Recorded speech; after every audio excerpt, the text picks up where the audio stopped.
Hello friends, welcome to my channel Target Maths and Reasoning. This is my first video on YouTube. अगर आप किसी भी competitive exam की तैयारी कर रहे हैं तो मेरे आने वाले सभी वीडियोस आपके लिए हेल्पफुल होंगे। यहाँ हम मैथ्स और रीजनिंग पढ़ने वाले हैं। तो सबसे पहला चैप्टर जो मैंने लिया है मैथ्स से नंबर सिस्टम, और नंबर सिस्टम के अंदर सबसे पहला टॉपिक है यूनिट डिजिट। तो हम यूनिट डिजिट सबसे पहले पढ़ने वाले हैं।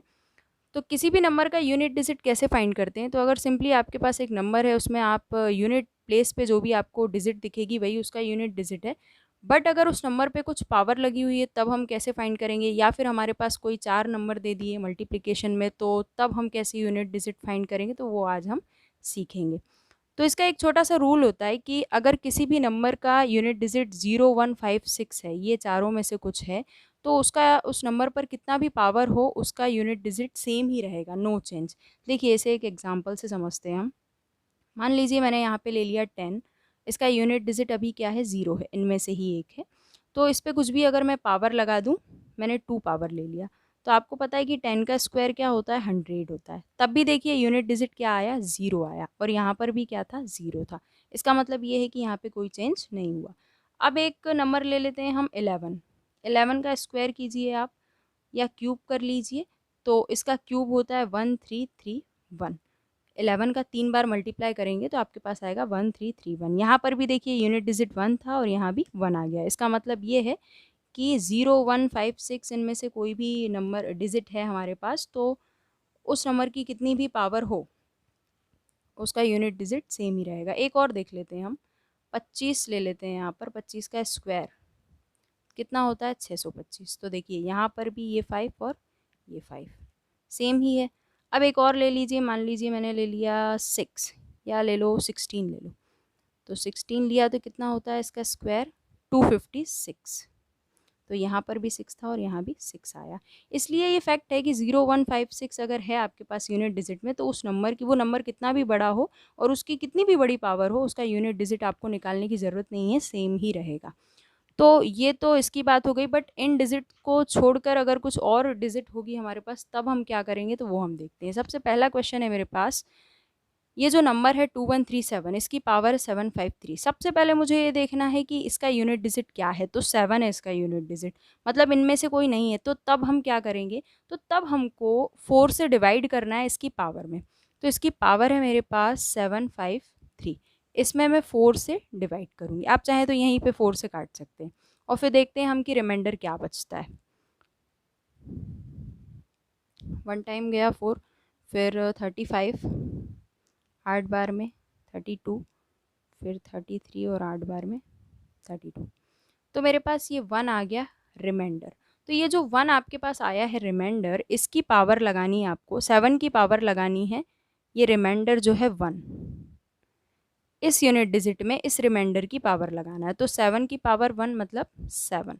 तो आपके पास यूनिट डिजिट क्या आ गया, 7, और यही इसका क्या हो गया, आंसर हो गया। तो आपको ये याद रखना है कि अगर कुछ और है 0, 1, 5, 6 को छोड़कर, तो उसकी पावर में आपको 4 से डिवाइड लगाना है, और जो भी रिमाइंडर बचे वो उसकी पावर हो जाएगी, और फिर उसको सॉल्व करने पे जो यूनिट डिजिट आए वही आपका आंसर है। और अगर मान लीजिए कि रिमाइंडर आपके पास 0 आ जाता है, तब आप क्या करेंगे, तो तब आपको 0 की पावर नहीं लगाना है बल्कि 4 की पावर लगाना है। मतलब इस 4 को ही आप पावर में लिख देंगे और फिर सॉल्व करेंगे। देखते हैं नेक्स्ट क्वेश्चन क्या है। नेक्स्ट क्वेश्चन है मेरे पास 7 की पावर 105।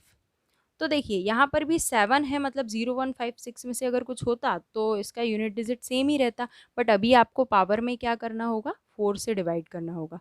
तो 4 से 2 बार में 8, और 6 टाइम में 24। तो रिमाइंडर आया आपके पास 1, मतलब इस 1 की पावर लगाएंगे आप 7 पे, तो इसका भी वही आंसर आ गया 7। नेक्स्ट क्वेश्चन, 7 की पावर 95 है और यहाँ पर 3 की पावर 58 है, और दोनों का हमको यूनिट डिजिट निकाल के जो है, नहीं, दोनों को सॉल्व करके माइनस करना है। तो देखते हैं इंडिविजुअली क्या आता है इनका यूनिट डिजिट। तो 95 में 4 का डिवाइड लगाइए। क्यों लगाना पड़ रहा है, क्योंकि यहाँ पर 0, 1, 5, 6 में से तो कुछ है नहीं, तो आपको डिवाइड करना ही पड़ेगा। तो 4 से मैंने डिवाइड किया, तो रिमाइंडर हमारे पास आ गया 3। मतलब इस 7 पे मैं किसकी पावर लगाऊंगी, 3 की पावर लग जाएगी। ऐसे ही 58 में आप डिवाइड कीजिए 4 से, तो मेरे पास रिमाइंडर आया 2, मतलब 3 की पावर 2। तो आप सॉल्व करेंगे तो 7 का 3 बार मल्टीप्लाई करना है आपको, 3 का 2 बार। 7 7 जा 49 और 49 7 जा 343। अगर आप चाहें तो इसका शॉर्ट में भी कर सकते हैं, बट फिलहाल हम लिख लेते हैं। मतलब इसका यूनिट डिजिट लेके भी आप कर सकते हैं, जैसे 7 7 जा 49 और फिर 49 का ना करके सिर्फ आप 9 का कर लेंगे तब भी चल जाएगा। ये कितना हो गया, 3 3 जा 9। अब माइनस करेंगे तो कितना होगा, 3 3 4। अब इसमें मुझे क्या दिख रहा है, ये 4, मतलब आपका यूनिट डिजिट क्या आ गया, 4 आ गया। नेक्स्ट क्वेश्चन देखते हैं। अब देखिए इस क्वेश्चन में पावर नहीं है आपके पास, सिंपली मल्टीप्लिकेशन में दिए हुए नंबर। तब हम क्या करेंगे, क्या इतने बड़े बड़े नंबर्स का हम मल्टीप्लाई करेंगे, नहीं बिल्कुल नहीं करेंगे।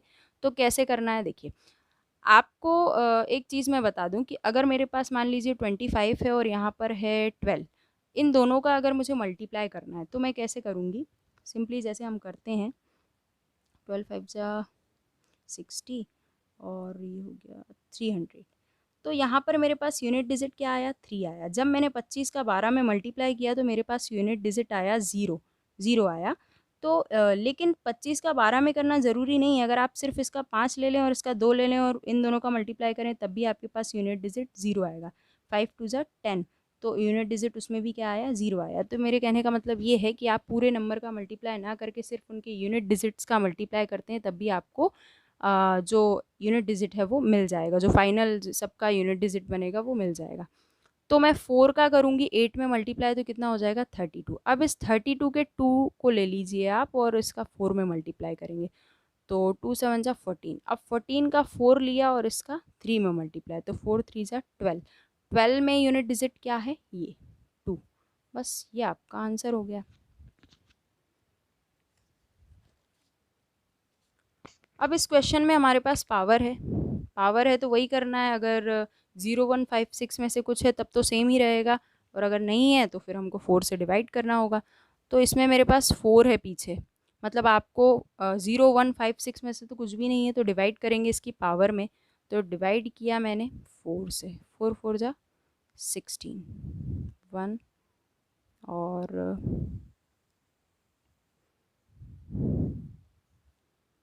तो रिमाइंडर हमारे पास क्या आ गया, 1 आ गया। मतलब मैं इस 4 पे क्या लगा दूंगी, 1 की पावर लग जाएगी।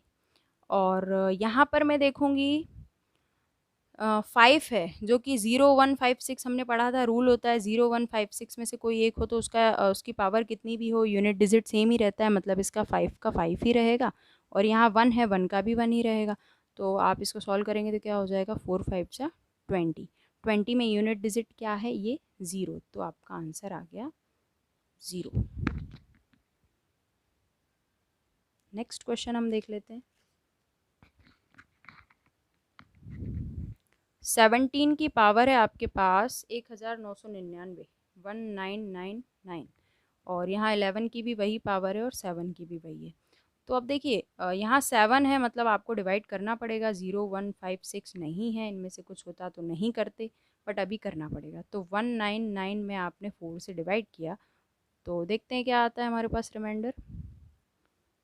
9 बार में 36, फिर 9 बार में 36, तो 3 आ गया रिमाइंडर। तो इस 7 पे आप किसकी पावर लगाएंगे, इस 3 की पावर लगाएंगे, ये प्लस। अब यहाँ यूनिट डिजिट 1 है तो मैंने आपको बताया है कि जब भी 0156 होगा तो सिमिलरली वही रहेगा, मतलब इसको आपको चेंज नहीं करना है, सेम ही रहेगा, निकालने की ज़रूरत नहीं है। अब यहाँ पर मैंने यहाँ तो लगाना पड़ेगा डिवाइड, बट ऑलरेडी लगा चुकी हूँ, रिमाइंडर वही आएगा 3। तो मतलब 7 की पावर 3 और बीच में माइनस है और ये इससे कैंसिल हो गया, सेम था, +7 -7, 7 की पावर 3 -7 की पावर 3, तो आपके पास आया 1। तो ये आपका आंसर हो गया।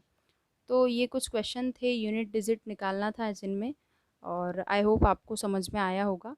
तो मिलते हैं नेक्स्ट वीडियो में। Thank you.